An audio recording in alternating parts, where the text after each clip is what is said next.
порядку у диктаторского кровожадного режима. Мужеловство, преступные организации. Требую отмену.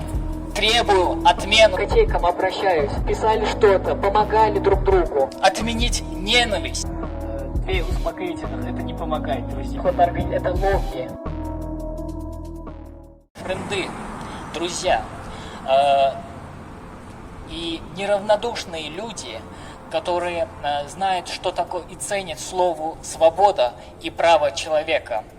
Я здесь у стен посольства Туркменистана, поправочка, точнее сказать, гнусной,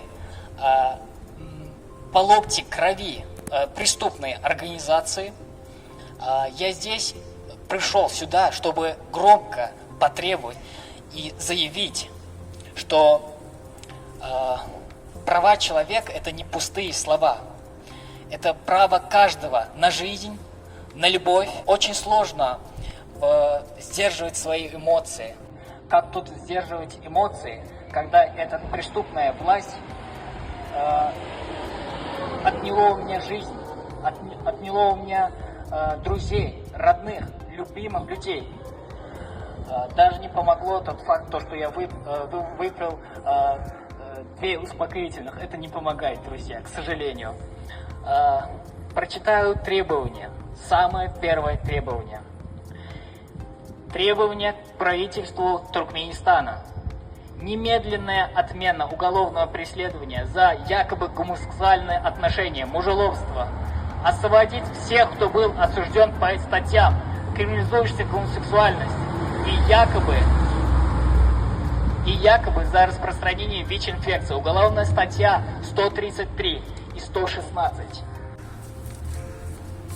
Требую отмену 133. Требую отмену 116. Требую отменить ненависть. Отменить ненависть навсегда к этим людям. Второе. Прекращение насилия и ненависти в отношении квир-людей с ВИЧ-положительным статусом. Я специально не говорю ЛГБТ-сообщество, потому что ЛГБТ-сообщество, его нету. Сообщество – это когда 2-3 человека вместе, но вы уничтожили, его нету, что при первом тиране и сейчас. Сейчас после невинного моего видео, вы начали снова свою кампанию «Смертельный каток». Так вот, мой ответ вам. Принятие решительных мер для представителей предотвращения насилия и ненависти, шантажа, пыток, унижений в отношении ЛГБТ ВИЧ-позитивных людей. Остановить все формы преследования, дискриминации и насилия. Предоставить гарантия. Третье. Предоставить гарантия равных прав и свобод для всех граждан, независимо от сексуальной ориентации и ВИЧ-статуса. Немедленно ввести законодательные изменения для защиты прав ЛГБТ людей ВИЧ-позитивных. Четвертое. Доступ к медицинским услугам. Обеспечить беспрепятственный и конфиденциальный доступ к медицинским услугам, включая лечение и профилактики ВИЧ. И психологическую, что немаловажно, психологическую поддержку для нуждающихся. Пятое. Вести обязательные образовательные программы, направленные на борьбу с стигмой и дискриминацией этих уязвимых групп людей в Туркменистане. Повышать осведомленность о правах человека в обществе.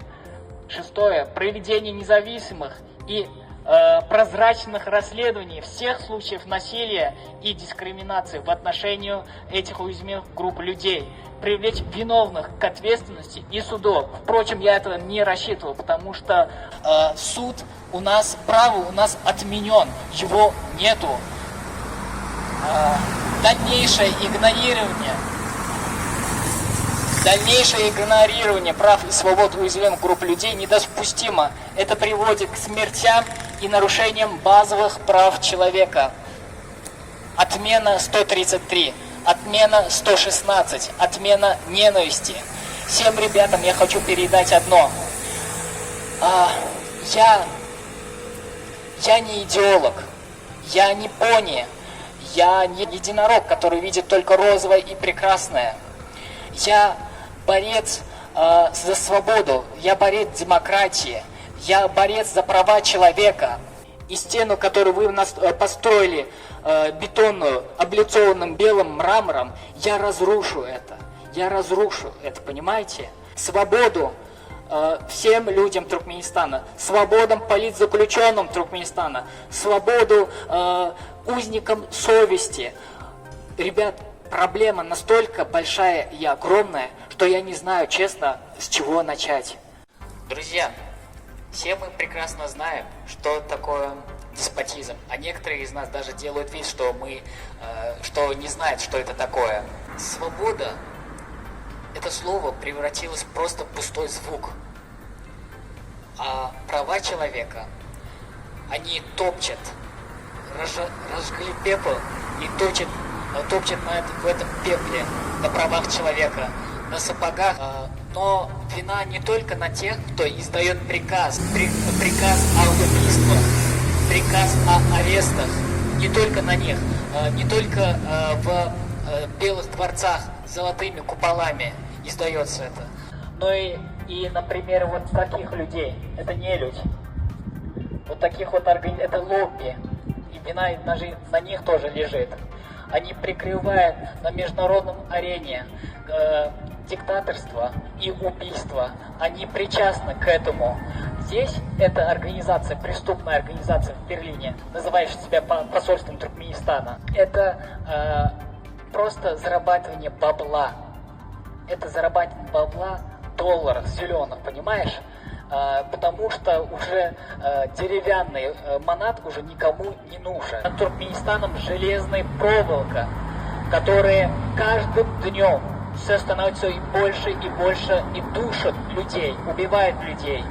Хочу передать еще очень важные слова. Всем ребятам, ты не проблема, ты не позор нации. Ты не родился рабом, ты не ошибка, ты достоин любви и быть любимым. ЛГБТ, ладно, пускай будет не ЛГБТ, пускай будет квир. Эти люди, это личность, это не организация, это не пропаганда, это личность, это жизнь. Нельзя ставить традиции и культуру выше жизни своего дитя, своего ребенка. Нельзя этого делать. Нельзя убивать. Я лично жду отмены Уголовного кодекса 2017 года. Тогда они сказали, что отмена этого Уголовного кодекса противоречит традициям и культурам туркменов. Это как понять? Получается, убийство, пытки, преследование, это есть туркменские культуры и традиции. Хорошо, в 2023 году они сказали, что якобы ЛГБТИ якобы под защиту Туркменистана. Это как понимать? Это простой пример. Что будет со мной, если я возвращусь обратно? Вы представляете? Я повторю еще раз. Ту стену, которую вы построили, бетонную стену с колючей проволокой, облицованной мрамором, я разрушу. Я не идеолог. Я борец за права человека. Я борец за демократию. Пускай я буду малым человеком, но я буду говорить, не буду молчать. Я здесь, чтобы сказать, права человека – это не пустой звук. И пусть эти слова летят высоко, сквозь ненависть, сквозь пропасть и голод, и холод. За тех, кто упал, за тех, кто встал, за правду, что в каждом из нас.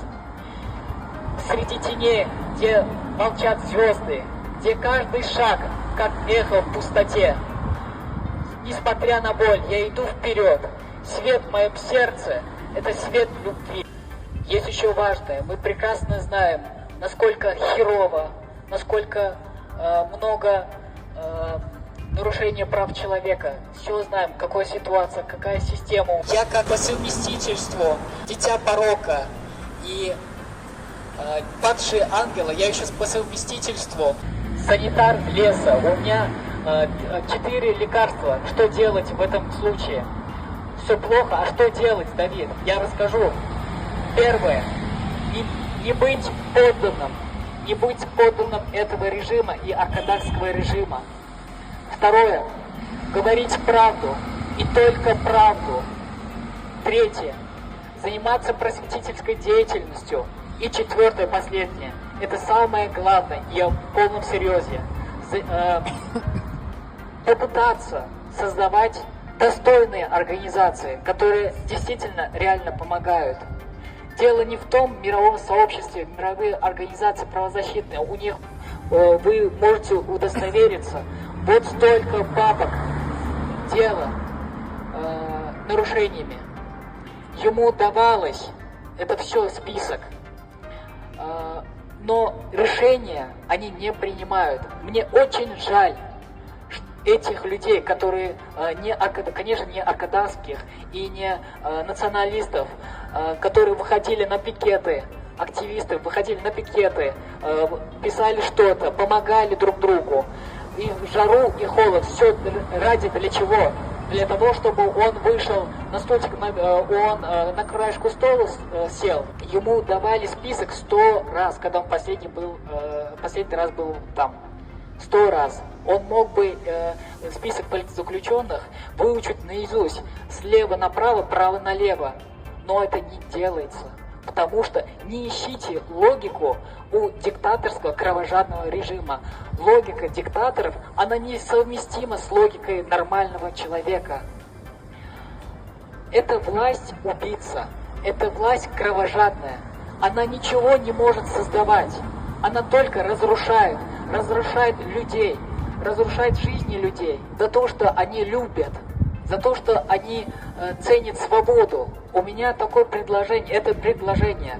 Что если, друзья, всем котейкам обращаюсь, что если нам попытаться показать солидарность и объединение? Что вы на это думаете? Фашизм в стране – это когда во власть пришли преступники и начали врать и уничтожать. Ни одна идеология, никакая теория не стоит человеческой жизни.